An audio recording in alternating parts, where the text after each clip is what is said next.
Welcome to the Smart Business Revolution. Revolution. Revolution. Revolution. You want a revolution? You say you want a revolution? Revolution. The revolution. It's going on right now. Welcome to The Revolution, the Smart Business Revolution podcast, where we ask today's most successful entrepreneurs to share the tools and strategies they use to build relationships and connections to grow their revenue. Now, your host for The Revolution, John Corcoran.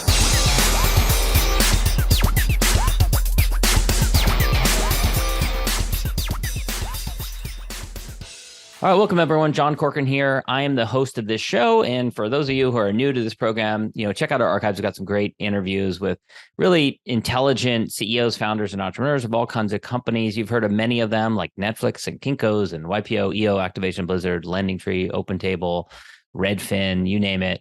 I'm also the co-founder of Rise25, where we help connect B2B business owners to their ideal prospects. But one of the things that I love about doing this show and why I've done it for 13 years now is because I get to talk to stories that not everyone has heard before. Not everyone has, read about their story or heard it or seen a YouTube video on it or anything like that. And I think that's the case with today's guest. His name is Cap Treeger. He's a serial entrepreneur and investor. He's invested in, directly in several dozen early stage ventures and indirectly in hundreds more through local angel and venture funds. Recently connected with him through a networking group, and just really an interesting guy who is really values mentorship, and so put a lot of his heart and soul in this new book, which is called Finding the Way: The Entrepreneur's Tale, which has been a Wall Street Journal bestseller and is doing tremendously well right now. So we're going to talk all about that book. And Cap, it's such a pleasure to have you here today. And first of all, we should say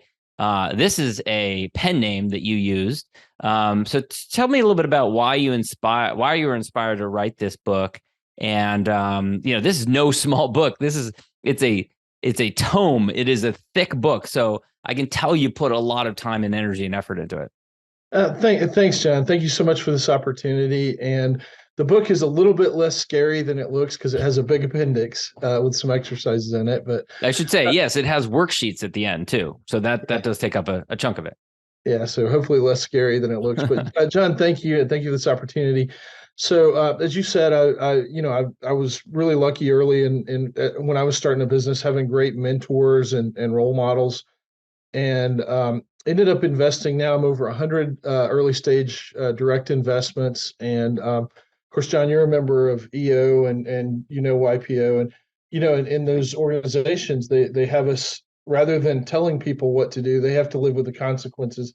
So we experience share. So I never tell anyone you should fire somebody, you should hire somebody, you should sell your company. Instead, I end up with all these companies that I mentor, I just tell them, here's what happened when we hired somebody, when we fired someone, and when we sold our company, the mistakes we made and the things we learned. And so end up repeating myself a lot. So I just kind of wanted to write sort of a vanity book that I could share with companies when I mentor them. Some other friends read it and said, no, you need to take this out and make it a bestseller and try to reach more people. But I will say also, kind of underlying it, there are some sort of underappreciated things. For instance, I think business model is a very big deal. And I can't find good books or resources that explain it the way I look at it. I sort of go through a process. The first thing I do with people, John, is kind of work through who you are and where you're going, because I think having that articulated is important. A lot of people do that, but I do it a little different. And I kind of, people seem to like the way I do it. The next thing I like to do is kind of go through what your customer's really buying. Sometimes it's deeper than what you see on the surface. And I think understanding that can be helpful. And again, I sort of look at it a little different than anything I've found in books out there, resources. And then, of course, I mentioned business model, but also, getting the right pieces in place. I think there are a lot of resources that talk about hiring the right people in your company. But I think, having the right investors, the right lawyer, the right accountant, the right bank, the right stakeholders in your business throughout matter. And then there are a lot of resources that talk about alignment, but I sort of look at it different. And I think it's useful to look at alignment through a perspective of where the dollars flow, or people understanding the greater purpose of the organization and where they fit. And so those are things that I probably look at differently than maybe other resources. So again, that sort of underlies the book. I know that's a rambling answer, but combine all that stuff, and that's how we ended up with this book. Yeah, and you're really well read. You reference a bunch of books in the back. What are some of the books that were out there that you did value, that you were inspired by? Oh gosh, there's so many, and it was hard to narrow it down to a few. But growing up, I love to read. Peter Drucker is a great resource. I've probably given away more Tony Robbins books than any others. I just love the book Awaken the Giant Within but it's more than a self-help book. It just talks about constant improvement. And then, almost all of and I use the word gurus with respect, but I think there are so many great resources out there for entrepreneurs. And so I didn't want to replace, Vern Harnish. I just wanted to talk about things that I think others don't talk about as much. But I could, as you said in the back of the book, there are a number of them. And I do think there's some great resources out there. I think they just don't go to the places that the things that I try to emphasize. Yeah, yeah. And you mentioned building your network is an important piece for you, and you talk about that in the book. So talk about some of your philosophies and approach around that, because of course that's one of the struggles, especially for a young and up and coming business founder who, especially if they don't feel well networked within the industry in which they want to build a business. What are some of your thoughts on how to become well networked and connected with more established players? Well, first thing is call John Corcoran. I was looking at your LinkedIn, and you and I have a lot of mutual friends, and I know you have a great network. But I'm being a little facetious. But I think it's funny, when I wrote the book, I started giving it to a lot of younger, early stage entrepreneurs, and they were like, "We don't want to hear so much about the mentors. How do you get them?" And so I did add a bit of that in the book. But for me, it started out, I think, with a couple of friends of friends and college professors. And I just said, who can I talk to? And I didn't know any better. So I started calling business leaders, just get their number from a mutual friend, maybe a warm introduction. And I found out that if I asked them if I could take them to lunch, they were usually busy and all, but most people eat breakfast. And usually if you're willing to be patient, you can, catch people for breakfast a few weeks out, no matter how busy they are. And usually they're skeptical when you first meet them. But when they realize you're not trying to sell them anything, you're not looking for help, you just want advice, I think they kind of latch onto that and appreciate it. And so one success begets another. A lot of times I would meet someone, go to a few breakfasts, they would realize I genuinely just want to learn from them. And then I would say, who's someone else you can connect me to? And so I think the first one was probably the hardest, and building out from there. When people see that you're just looking for a mentor and a role model, I think they appreciate that and enjoy it. And anybody that's too busy to meet you like that is probably not going to be a great resource anyway. But I think you'll find as you get credibility and do it more, it's a fun thing to do. What about how to keep in touch with mentors like that if you don't see them all that often? What are some best practices for doing that? And of course, everyone's different, and some really are very busy. I always want to be considerate and respectful of that. But I'm going to address that one from the other side of it. So now I mentor so many people, and I leave it to the person. I do have sort of a schedule of things I like to do, but I find that if they take the initiative, it's better. And so instead of there's one exercise I go through where I do set sort of a date a few weeks out with companies I'm mentoring. But other than that, I leave the urgency to them. And the reason I tell you that is because I think a few of them are so afraid to presume anything. They're so nervous about reaching out. But if somebody's pushing too much, I'll let them know. If somebody wants to meet more than I can, I'm okay with telling them I'm too busy. But really, I think most of them err on the side of being overly careful, considerate, respectful of my time. I enjoy if I find, again, sometimes there's just too many people, too many priorities, but having a genuine mentee that really wants to learn is fun.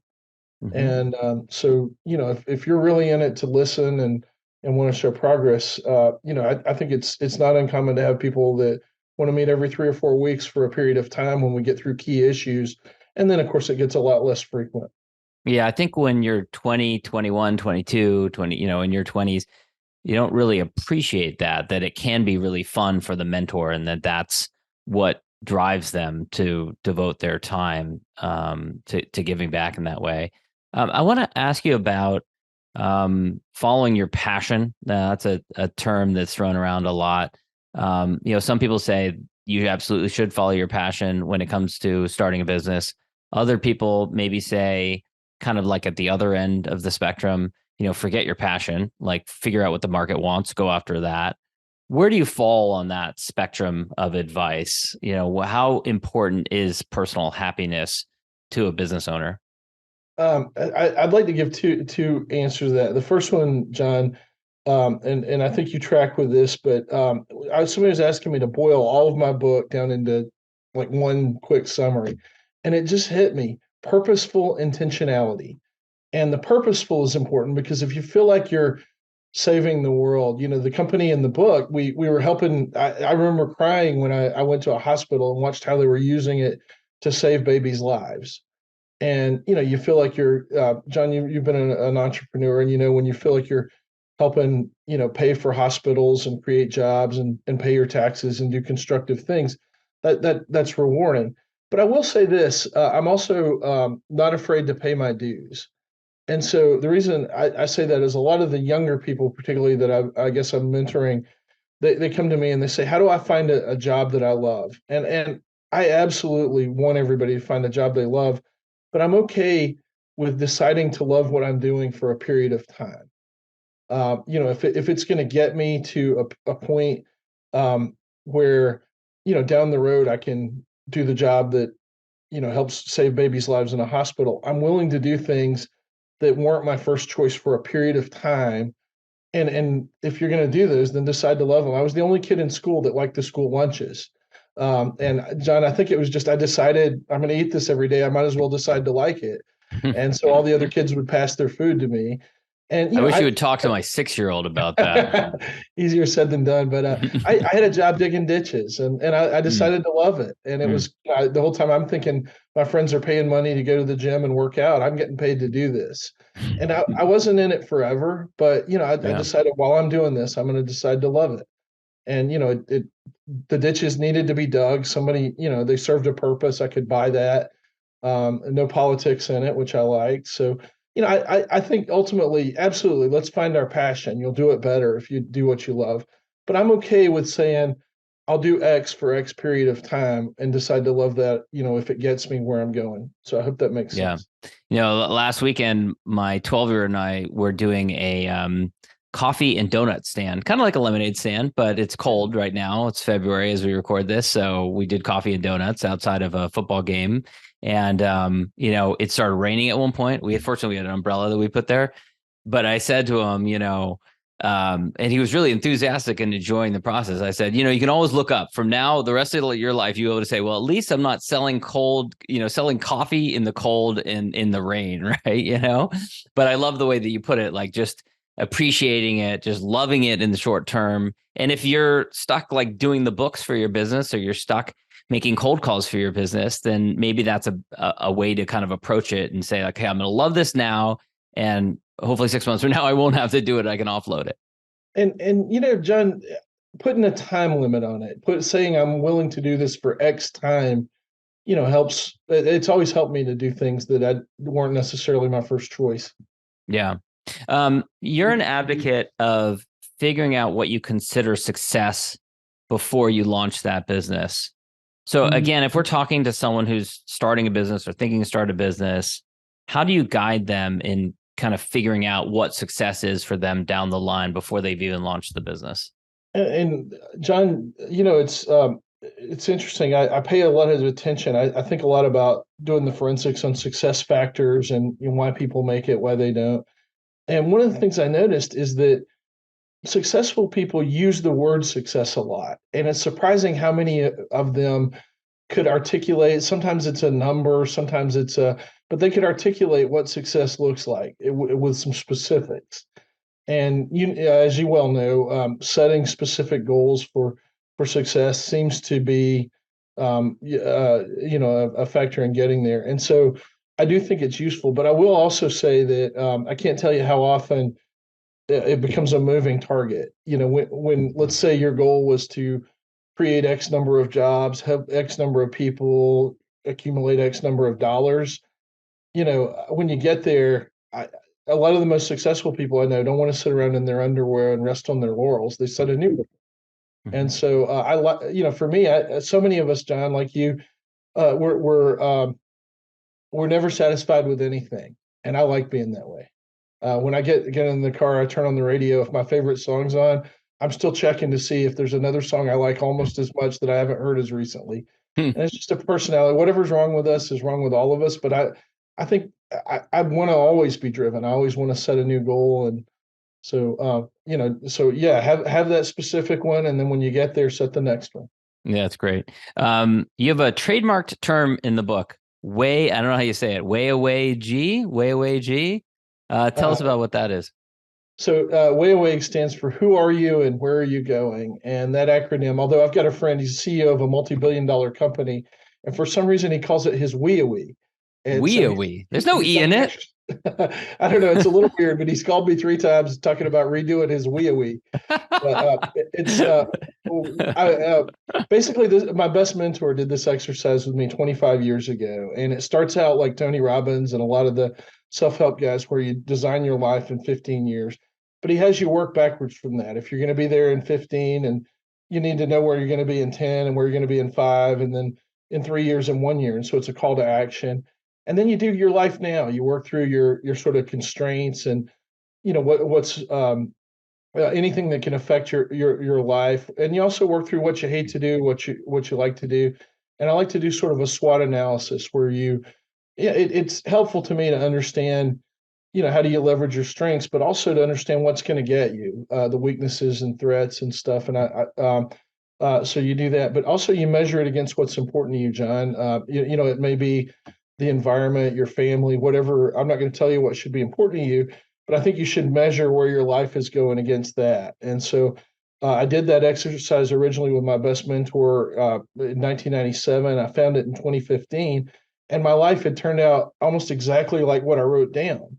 And so I thought maybe this will work. So I started doing it with business leaders. I did it with my YPO forum and a few YPO chapters and other friends. And I've become a big fan of that exercise. And one of my friends he was a psychologist or psychiatrist rather, and became a hospital administrator, eventually CEO of a big hospital system.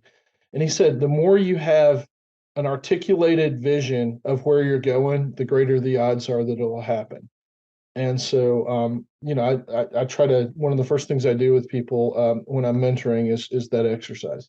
In the book, there is a pivotal meeting that the character Ren has with his mentor, and the mentor says basically he doesn't think he will make it. I have done so many interviews with founders who had some key pivotal moment in their life that might have been 20, 30, 40 years earlier, but they remember it like it was yesterday, and it really drove them. First, I want to ask you, did you have an experience like that that you can remember now where someone said, I don't think you'll make it? What happened in the book is what actually happened. I had lunch. I'm 3 hours ahead of you on the East Coast. And so I just had lunch with the guy that David is based on at the same restaurant where I met him. And it's funny, I had been part of. I guess you didn't hate him forever then. I love the guy. He's been one of my best friends. I owe him so much. As you're reading the book, he was a great friend to me. But his thing, everybody I met, because I'd been part of a successful startup and the timing was good. This was in the late 90s. Everybody wanted to be there, and so everybody kept telling me, "You're great. You're going to make all this money. You're going to succeed." And so this guy had built 2 big public companies and helped a lot of people. So I went and had lunch with him, and I remember vividly. Same as everybody else, I told him what I was going to do. And he said, "You're going to fail." I changed those words in the book because I like positive, constructive words. So I just said, "You're not going to make it." But he said, "You're going to fail." And he said, "The only thing you would be less qualified to do would be maybe if you wanted to be a brain surgeon." And he just started telling me, he said, "You don't understand about business model and product positioning. You don't even know how to find the right people and line them up." He said, "You were lucky with your first business. You were you were good at sales and you had good technology, or you were the right place at the right time, but that's not a sustainable, replicable business. And he just laid into me. And of course, in hindsight, he was right about all that stuff. Mm. But he said, look, if you're going to do this anyway, I'll help you. And so fast forward, I found out later his thing is, and I do this, by the way, if somebody comes to me and says they want to start a business, the first thing I try to do is try to scare them out of it. Because John, if I can talk you out of it, you probably shouldn't do it. You know this, it's always a roller coaster. It's challenging, and it takes a fortitude to build a business. Mm-hmm. And so the first thing he did, and what I try to do is, if I can't talk you out of it, then my next question is, how can I help you? Hmm. But it's not for everyone, and so that was a sort of a seminal moment to me. He was the first guy, and he was always great. He would cared enough to tell me what I needed to hear instead of what I wanted to hear. Hmm. I think that was useful. So He must be good at saying it, because I always feel like if I say something like that I'm just going to piss them off, rather than inspire them to work harder. But it's an interesting tool, really, if you're mentoring someone, to say to them, you're gonna fail. Yeah. And again, I don't use the word fail just because I don't like, but yeah, I usually try to scare them out of it. And I tell them, but John, it's funny that you said what you did just a minute ago. You're a nice guy, and it's easy for people to see that you really want them to succeed. And so, I see a John Corcoran that's done businesses, helped a lot of people. And if you're trying to kind of scare me out of it, then I heed that. You got my attention, and it makes me realize, wow, I should take a hard look in the mirror. Am I really cut out for this? Mm-hmm. And if I am, because this persistence, but I think people can understand that you're really saying it to help. And at some point, I've never had anybody throw anything at me or swear or get up and walk out. But a lot of them probably, hopefully they did take that hard look in the mirror. Mm-hmm. And if they decide to do it anyway, then how can I help?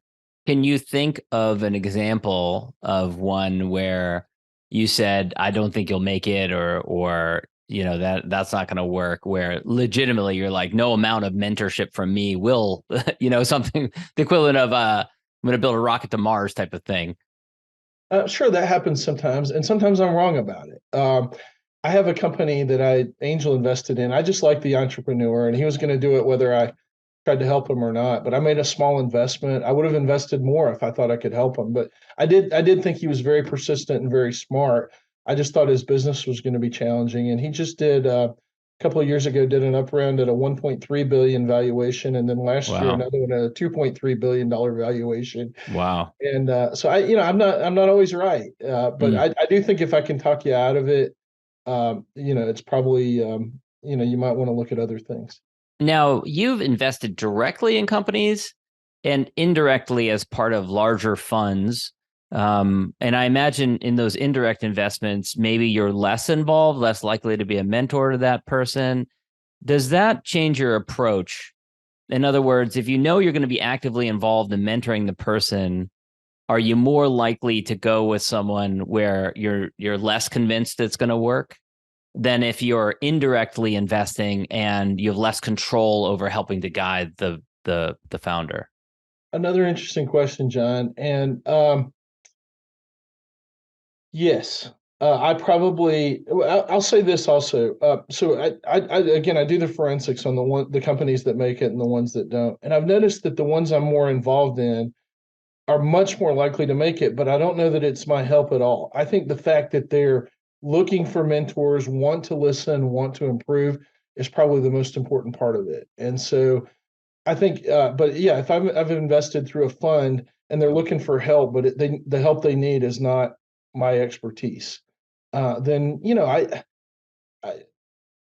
I still, obviously you want everyone to succeed, and a lot of people have great ideas, but maybe I'm not a marketing and PR person, and maybe I see it as something that needs to get to critical mass and then exit to somebody that can make a replicable, sustainable business.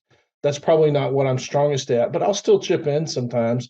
And a lot of times the best thing I can do is bring them to people that have the expertise they need, or to the fund that would invest in them. And so I've had several that worked out more like that. Yeah. Yeah. Now you are in the Southeast. You talk about it in the book. Now it's not a small city, but it's also not New York City. It's not Silicon Valley. How do you think where you live has shaped your approach to investing, if at all? I think it's significant. And so I've invested in, I think, 2 deals in California, maybe 2 New York, 1 in New Jersey, at least 1 in Texas, and at least 1 in Florida. But those are very different environments than Atlanta. Yeah. And So it sounds like the majority is Atlanta area. absolutely, Yeah. Atlanta in the Southeast. And the mentality and investment certainly different. And I think at one point I would go out to Sand Hill Road, and I'm in some funds out there, and everybody was the focus was how big is the opportunity. And I think here we still look at a P&L, and we like to think in terms of earnings and all. And I wouldn't say there's a right or wrong, but it has caused me to have a little more discipline. And I do like bright people with big opportunities. I mentioned the guy that he wasn't a business model guy that now he is, but the friend that had the 2.3 billion valuation, but he more fit sort of the kind of companies that you were looking at in Sand Hill Road. And I think he got a lot of his investment on the West Coast. But, for me, I almost feel like taking that approach, and that's not a wrong approach, by the way, at all. But I feel like you're counting on luck and timing, and that you get the investment and that you're able to exit the company, or that, I've seen. I'm thinking of one deal that we were in that was about to get a huge investment in January of 2000. Another one that September 11th kind of hit, and a couple of things I was in that COVID killed. And so I don't like to depend on timing. So I catch myself focusing on business model, building companies on customers' money rather than investors' money. But again, I wouldn't say that it's wrong to look at it otherwise. But I even think some of the things that I do focus on, if you do them right, and again, I'm not opposed to raising money. As you see, I'm an investor. But sometimes those things will also enable you, when you raise money, to be at the right place at the right time a little better. You mentioned 9/11. And I was talking with someone recently about this, and people, of course, famously mentioned that, like, Facebook was started in a downturn, Microsoft was started in a downturn. A lot of big companies are started during downturns. After 9/11, that happened. Do you think that we'll look back to this period after COVID? And it's strange to speculate now because we're recording this in February 2023. The last 6 months have been rough economically. But do you think that we'll look back at this, 3-year window, 4-year window, however long it is after COVID, and some big successful businesses will be built? What do you think what would the history chapter be like written about this period in time? And of course, as you said, hindsight's 2020. It's easy to say, but absolutely, John, I've become real contrarian, and my best companies started when things were bad, and we literally, in some cases, said, what's the worst thing nobody would want to do right now? My favorite company started that way in 2008. What's the worst thing nobody would want to do? Like, people don't want to do?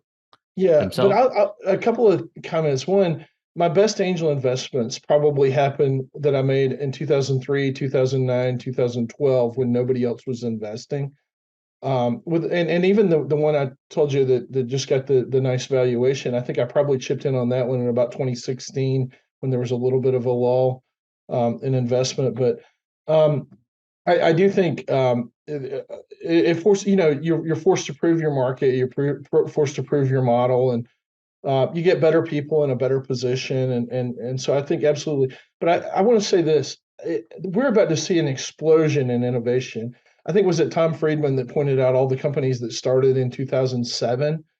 I don't know, specifically where, but I look at AI, 3D printing, blockchain, life sciences. I just see just an explosion of opportunities that could happen.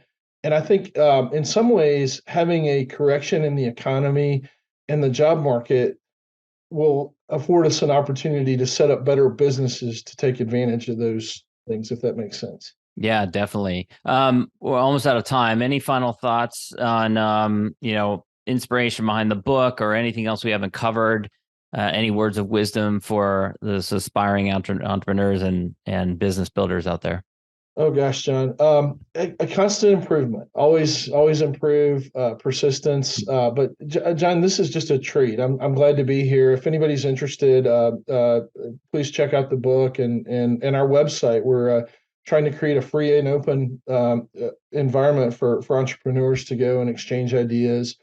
So right now, the website findingtheway.com is about the book, but I want to evolve it into more of a community, a free and open community for entrepreneurs and emerging leaders.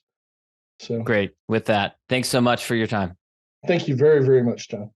Thank you for listening to the Smart Business Revolution podcast with John Corcoran. Find out more at smartbusinessrevolution.com. And while you're there, sign up for our email list and join the revolution. Revolution. And be listening for the next episode of the Smart Business Revolution podcast.